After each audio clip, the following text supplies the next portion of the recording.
मोरो वेझो क़ौमी शाहराह ते गुज़िरियल राति तेज़ रफ़्तार नामालूम गाॾी जे टक्कर सबबि हिकु नौजवान फ़ौत थी वियो। इतला ते मक़ामी माण्हुनि फ़ौतीअ जे लाश खे ईदी सेंटर अमानत तौरु मुंतक़िल करे छॾियो, जॾहिं त फ़ौतीअ जी सुञाणप हिन वक़्तु ताईं नाहे थी सघी।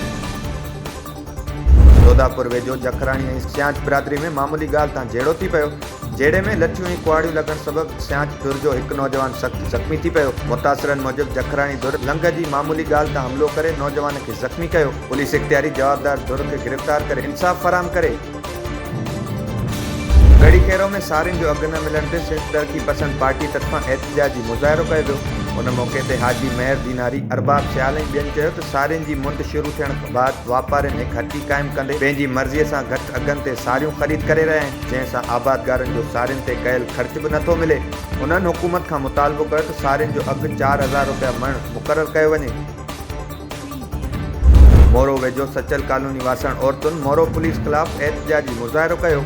उन मौक़े ते मसमात नसीम सोलंगी, हुस्ना सोलंगी चयो त असांजे भाउ शोबान सोलंगी पंहिंजी 12 वरहनि जी सौट फरज़ाना सोलंगीअ सां ज़बरदस्ती करण जो कूड़ो केस दाख़िल करायो आहे, जंहिं सबबि पुलिस असांजो जीअण जंजाल करे छॾियो आहे।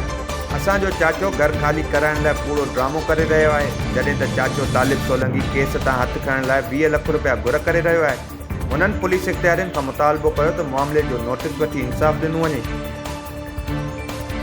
डिगड़ी में सड़ियल ट्रांसफार्मर जी मरम्मत न करण ख़िलाफ़ जिलानी मौला जे रहवासियुनि तरफ़ां हेस्को एसडीओ ख़िलाफ़ टंडो गुलाम अली रोड ते एहतिजाजी धरणो हयो वियो।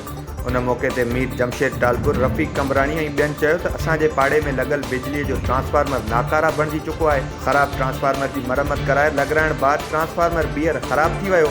10 ॾींहं गुज़रण बावजूद हिन वक़्त ताईं बिजली बहाल नाहे थी सघी।